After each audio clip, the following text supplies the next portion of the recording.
नमस्कार. आज सकाळी नाश्ता केल्यानंतर विचार केला टाईम नाहीये, तर जरा घरामध्येच 10-15 मिनिटं राउंड मारते. अमर पण बिचारा रेडी झालेला. त्याला मी बसवलं, की "थांब, मला राउंड मारू दे." राउंड मारून झाले, थोडंसं वॉक झालं 10-15 मिनिटाचं. त्याच्यानंतर आम्ही निघालो सलूनला. आज काय स्पेशल होतं, तर आज होती आमची सलूनची 7th अॅनिव्हर्सरी. आज सकाळी-सकाळी मधुरा मॅमसुद्धा आलेल्या.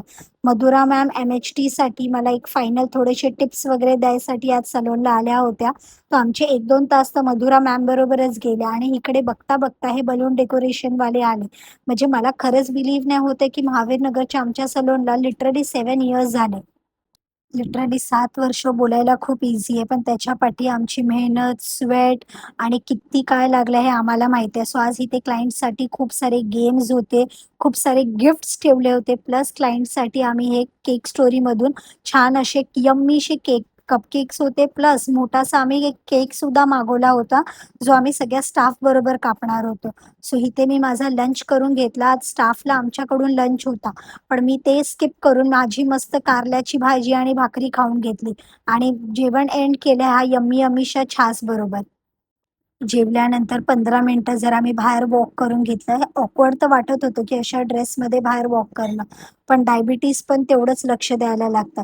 त्याच्यानंतर टाईम आला आमच्या सेलिब्रेशनचा. सो इथे आम्ही हा मनालीकडून छान असा चॉकलेट केक आणलेला, जो आम्ही पूर्ण स्टाफबरोबर कट केला. म्हणजे मी तर स्वीट बंद करून ऑलमोस्ट खूप टाईम झाला आणि आता तर मी स्ट्रिक्ट डाएटवर आहे. पण आज सगळ्या स्टाफनी मला जबरदस्ती थोडूसा केक भरवला. केक कटिंग झाल्यानंतर इथे मी माझा संध्याकाळी हा हेल्दी असा चिवडा खाऊन घेतला, ज्याच्यामध्ये ज्वारी, बाजरी, नाचणीचं सगळं आहे. त्याच्यानंतर इथे ॲपलबरोबर संध्याकाळचं माझा नाश्ता एंड केला आणि घरी येईपर्यंत आम्हाला आज 10 वाजलेले. मला एवढी भूक लागलेली.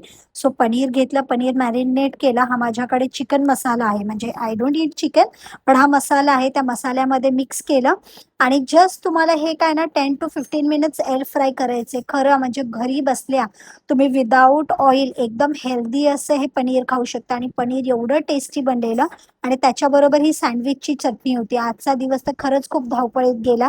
भेटू उद्याच्या ब्लॉगमध्ये.